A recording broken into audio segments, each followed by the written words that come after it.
Welcome to another episode of Inside the Recording Studio. I am Jody Whitesides, and with me, as always, is Mr. Chris Hellstrom. How are you today, Chris? Doing very well. You sounded a little bit like Fat Albert there. Yeah, I was going for something different. Right. All right. Well, there you go. I'm good. How are you doing? Rocking on. Got to make a few turns this morning before we started, and now I'm ready to dive in to our Sweet. Well, content before we started today, I pulled the trigger on a new Concole plugin, actually. Did you? I did, because Plugin Alliance had a sale, and it was like, I can get an API for $30. Sold. There you go. That's the topic of today, isn't it? Making the case for consoles? Yeah. All right. And using them. You and I talk a lot about how we favor that workflow these days. Yes. Like, why is it for you that you favor that right now? Or why does that feel right at this point? The amount of plugins that I use has dropped dramatically. So processing power makes a big difference. Not that computers can't handle a lot of processing most of the time today. It's a matter of interface, I think. Easier to deal with a singular interface that looks the same across multiple channels rather than having separate compressors and EQs for all kinds of different things. It's a simplistic approach for me. Yeah, I would agree with that. To me, that started changing a bit when I jumped on board with the virtual mix rack from Slate Digital. I struggled with the idea initially at first, I think, of having just one plug-in window and having all the components there. Once I got over and realized how convenient it was to have everything in one window, it actually sped up my workflow. I agree with a that fair too. bit. Yeah. There was that, and then, of course, I've made a huge case here several times about how I like the SSL 4000E plugin from Plugin Alliance and how I can get the results that I hear in my head pretty quickly by just having that one window. That was the introduction of that for me. Besides the workflow, what do you think, if any, are the benefits to the sound, as opposed to you just being able to get there faster or whatever? Do you think that the sound of that said console is that impactful? Yes, to an extent. And I have to qualify it with also a no. The reason I say this is a lot of people look to the era when music was recorded on tape using consoles and things were heavily expensive. Yes. It was hard to jump into the game at that point, so to speak. Lots of albums that people hold in high regard prior to the DAW revolution, so to speak, and even prior to the emulation revolution, look to albums that they love that were recorded on certain consoles. And even today, with a lot of classic music, as it's now referred to, people, if they're diving into learning about who did what and what did they use, will find various consoles are all sonically part of the chain that occurred to create that album sound. I agree with that. I think as a caveat to that, the danger can come in when we sort of conflate an album that we like. Let's say that it's, something by Queen or whatever. And I'm like, oh my God, that's such a great album. Done on a Trident, I think, right? Early Queen stuff. Well, I think they did a bunch of stuff on Neves as well, I know. But so it's like thinking about, if I only have a Neve, that would get that sound. Right. That's the wrong approach to thinking, and that's where my qualified no comes from. Right. Yeah, so we agree on that. And I think that is, in today's day and age, like I just mentioned, I just pulled the plug and bought I bought a new console for $30. Right. So that's just me being the person I am. I just like to have things. GDS, man. Yeah. Assuming that we need to have all of these options to be able to produce a decent mix, I think is the wrong way to go down. But one thing I want to touch on as well is obviously there is a sound of the consoles, like that, say a Neve sound different than an SSL or what have you.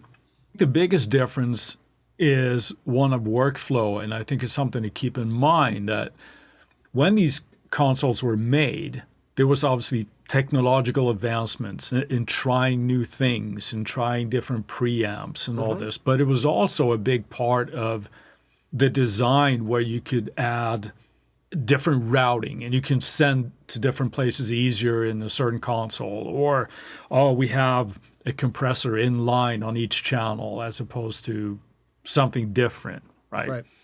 And that's why I think certain studios or certain engineers and things favored certain consoles, because they could do things with them. Yeah. And all of them sounded good. So it wasn't like, oh, it has to be a Neve or I won't be able to do it. Right. I don't think that was the case, right? I think a lot of console purchases of actual hardware consoles had more to do with fitting the workflow of the person that owned the studio and whether they liked that particular workflow. Yeah, but I think it can also go back even further than that. Whereas like when we had Adam Mosley on the show and he was talking about he was working in a studio in London and they had the Trident desk. Right. He cut his teeth on that, right? And he knew that inside and out. So people just, if you got into that studio and work, guess what? You're learning that console. Exactly. You know, it can go both ways there. But now, obviously, when we're dealing with the software world, all of these sort of obstacles are removed, and the flexibility of a certain console is perhaps less important. Now we have everything in a plug-in window as well. So what would you say then, like, when it comes to all this, like the sound of the consoles, what would you kind of touch on? There are sonic differences. Sure. Generally speaking, on a per channel strip basis, it's very minimal. Yeah. You're talking maybe a 1% difference. The difference comes from when you have multiples of channel strips of a console. Then you start to define what that sound becomes just based on running a signal through the console itself, not using the EQs, not using the compressors or any other factors to it other than the transformers and the inputs and outputs of it. Those do make a minute amount of difference. But like you said, they do add up They across add up track counts. over Right? Yeah. track counts. Right. That's where the quote-unquote sound of a console comes from. It also comes from the components that are used to manufacture a console, or in this day and age, when you're using software emulations of such, the way they've decided to emulate that sound of the hardware. And that also adds up. From console to console, they all do pretty much the same thing, depending on what elements they have in their channel strips. They all do it slightly differently as well, meaning an EQ on an SSL 9000 is not exactly the same way EQ works on an API. It's very similar, but it's not exactly frequency the same. bounds and gain and gain and reduction and all that, and it's very similar. That's where things get into the workflow aspect of it. Some people think APIs are very, very punchy just by their nature. And some people could say the same of SSL, maybe not so much as in punch, but as in clinical pureness or something. You know what I mean? Yeah, people usually talk about sort of like the mid-range, right? Mid-range punch and all of these adjectives that we can use to describe a sound, right? You bring up something there that I think is interesting, and I would say is arguably more important, at least to me. Okay. In the way that the EQs and things work. Because and that is? The way, let's say, for example, the SSL 4000E or G compared to the 9000J, where there's a completely different top end and bottom end on the 9000. Right? It's more open, it goes higher, and the same thing has more punch and low end in the low end. Right? Compared to like a 4000, which isn't as bright and airy, right? So if you're working in those frequencies, you're going to hear a difference, and that will affect how you're tweaking the high end. Sure. Now, if you're doing something like, and this is an example that I hear a lot, if you're doing soul or R&B or something, you want that super pristine sound perhaps. Right. So the 9000 became very popular with those kind of artists, where you like that really low, punchy low end and the top fairy dust on the end, right? It's everything building up to it, right? Yeah, but if you were trying to get that same top end on a 4000 console, it's tougher. It's going to be different. Those differences have a larger impact on the sound. And the same thing you mentioned there, like you said, clinical when it comes to like the SSLs. I often think about a Neve, for example, as very aggressive sounding. Yes. And the reason I think about it that way is you turn an EQ on a Neve and things start happening in a hurry. Oh, yeah. You're noticing that something is happening. So just a couple of dB feels like more than a couple of dB on a different kind of console, for example. It's not as surgical as an SSL, for example, to me. I would say similar things for other consoles as well. But the EQs and how they behave, and we talk about how the 4000G has a different low end as opposed to the 4000E, that kind of thing. And you even have the brown knobs or the black knobs, and it's a different frequency curve. So I think the EQ affects that more than transformers and stuff on the console. Everything adds up a little bit. That's what I think of when I think of like the sound of the console. Ultimately, I guess it kind of comes down to how you're twisting those damn knobs to make it do what you want it to do. What are your take on that when it comes to like the sound of the consoles? Because you actually use more different ones than I tend to do. What's your take on that? In terms of what I think each one sounds like? Yeah, like when you're thinking about how do you go about making that creative decision, like this album or this track, I'm going for this sound and I'm choosing the console accordingly. I've done it for different reasons. So there's not a singular reason as to why I choose a console for a particular song or album. To start off with, we talked about it in the past where I was remixing 30 Christmas songs across 3 CDs or 3 albums. As you do. Right? Yeah, sure. Right. The idea behind what console I used for each album had more to do with the era of the music being from. On the album that was called Christmas Past, it was obviously everything that was already public domain. So I figured using a very old console style emulation there was a good idea. All right. On things called Christmas Present, which were hits that many people are familiar with, not in the public domain and relatively recent, I used a console that was not as old, so to speak. And for things that were mixed for the album Christmas Future, that was all supposed to be forward-thinking stuff. So I thought of the latest and greatest in terms of a console emulation to be used there. So I used 3 different consoles, one for each album. That was the reasoning behind that, was to go more for an era attitude between each one.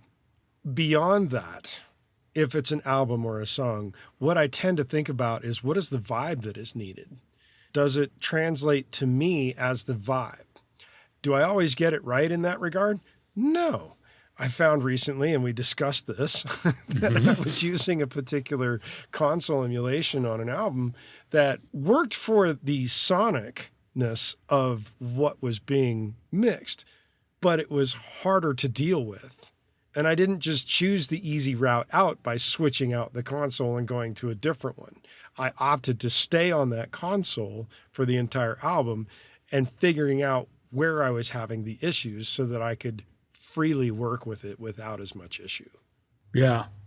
But you bring up a point here that I think you're going to make later as well, where it's one of challenging yourself to kind of learn and feel good about using whatever one of these emulations that you're using. Yeah. And being comfortable with the sound of them. So when you made the era choice there, as you said, for that album, did you find that you were making different creative choices as far as mixing there, or was it more of getting the sound of this console to kind of build up over X amount of tracks?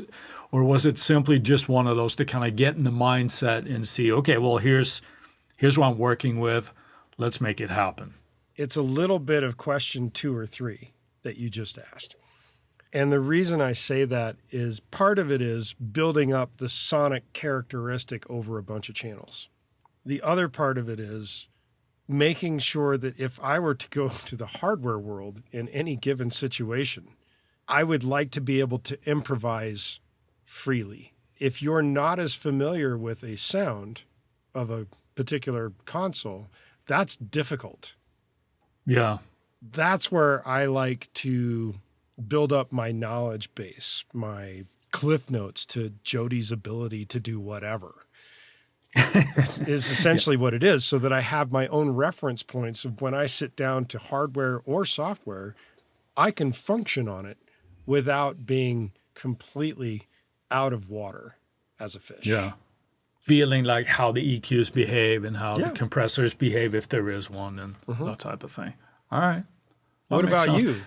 Well, Because I know you're more of a singular focus, I like this console kind of guy. Yes. And that's not to say that I haven't tried different ones, but of course not. You just bought a new one this morning. Exactly. Yeah. So we'll see how long that one stays active or not. Sure. I am of the mindset that I'm comfortable with said tool. That as long as I'm comfortable with that and I can deliver with that and make decisions faster and get mixes done, I am very much comfortable in doing that. For me, I don't feel like having all Neves or all 9000 Js is going to necessarily have as big of an impact as me turning the knobs. No, it's not. That's my mindset, at least currently. That's where I'm sitting with that.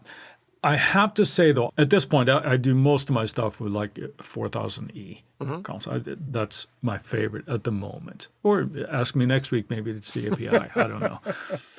But at least now, I like the way they'll sound and how I can make it.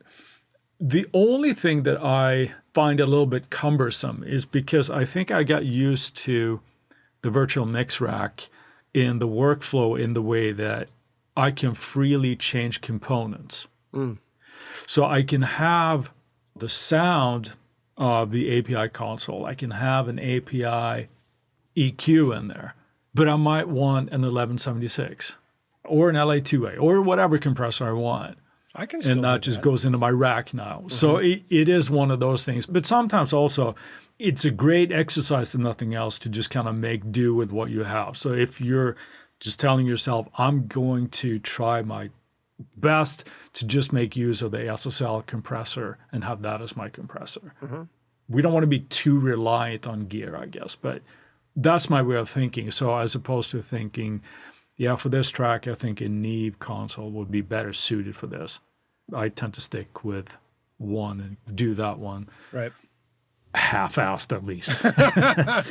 Well, and that answers the question of what console you like to use. You're saying the SSL 4000E, or you're building a modular version of something similar using the virtual mix rack. Yeah, because all of those components for the SSL are available in the virtual mix rack. It has the channel strip, it has the dynamic section, it has the EQ. So I'm like, all right, cool, there you go. If I go, I don't want to use the dynamic section of the SSL here. I want to use an 1176, and I get a few different flavors of that, or a few different flavors of an LA2A. I can easily do that in the same plugin window. That's what I'm favoring at the moment. But I do like your mindset as well as challenging yourself to kind of work with different tools as well. Right. So there we go. But you mentioned a few other consoles that you'd like to work with. What's your favorite list at this point? The ones that I tend to reach for most, in no particular order: API, the Neve VSX, which is an emulation of a Neve console by Plugin Alliance, the Focusrite. I also really like the SSL 9000 and the SSL 4000. Those are the ones I tend to gravitate towards most. That doesn't end the list by any stretch of the imagination of the ones that I have used. And we have mentioned a few of them in the past. And these are not necessarily my favorites, but like the AMEC, that one I found really challenging because it was doing things underneath the hood that was like, what the hell's this doing?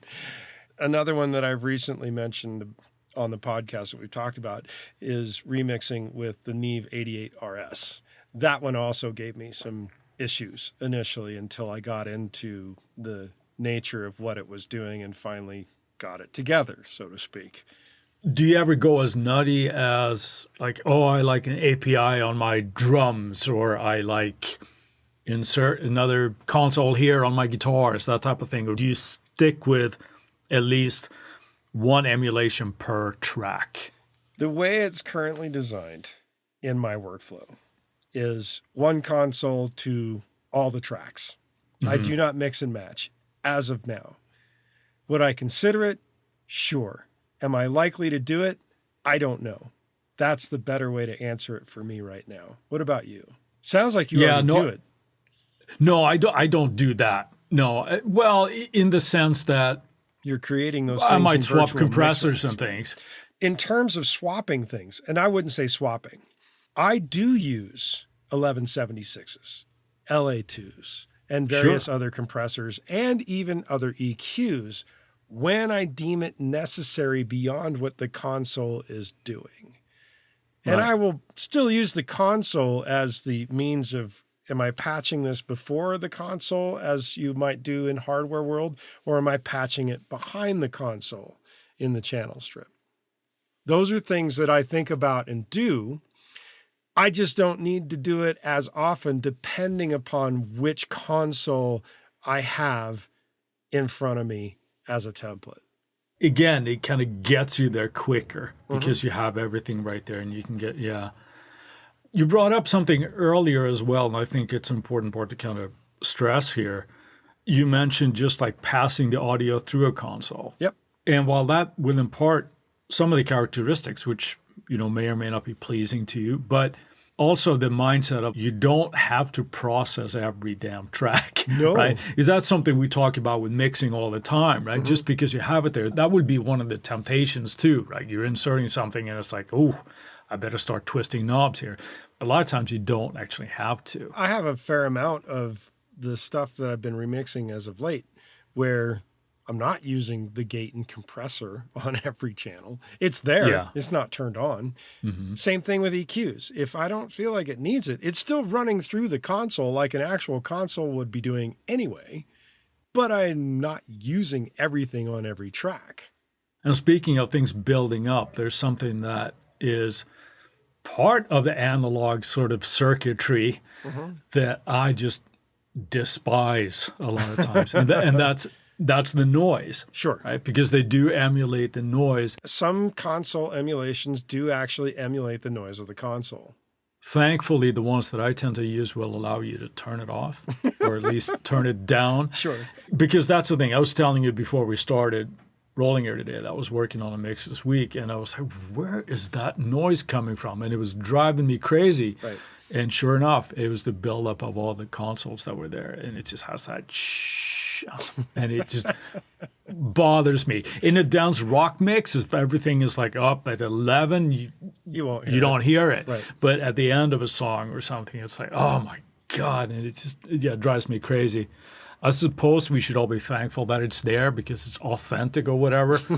But luckily, you can turn it off if you don't like it. Yeah. What do you think are the benefits of using different consoles as opposed to just favoring just using one? Being able to keep myself happy with a variety of spice of life. If I was seeing the same thing day in and day out, sure, I'd be real quick and fast on it.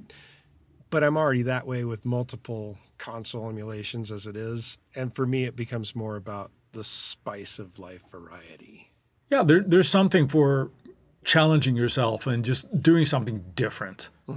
I would say it's only if you're up against a deadline where you might not want to experiment. That's kind of like a given, right? Just trying something new is fun, and you might find that you end up tweaking your workflow to the better by doing something slightly different. What about for you? I would say the same thing that you just said. I do favor one because listening to old albums, if nobody told us what console they were mixed on, nobody would know. Right. So it just comes out to, is the song good? Does it sound good? Or at least interesting? that's awesome. That really all that matters. On the flip side of that, it is fun to have all of these toys and the options to have, right? So it does add variety. Is it useful? I don't know. It certainly is fun. Yep. One thing that I wanted to bring up, because we're talking a lot about the sound and things, and we were trying to come up with a way that to kind of implement audio examples into this episode, and we felt like it's a lot of moving parts, and it's hard to do apples and oranges. But if any listeners feel like, you would like to hear some audio examples, let us know, and maybe we'll do a whole in-depth episode on comparing the different sounds, so to speak. Yeah. So if that would be helpful. And if you do that, you can't listen on your Apple earbuds or something like that. So because it's not going to make any difference. Yeah. So last question to you, Jody, right? Is the sound of the console plugins ultimately that important? No. Okay. I agree. Is it important to sounding like a record? Yes. Is it important to which console you use? No.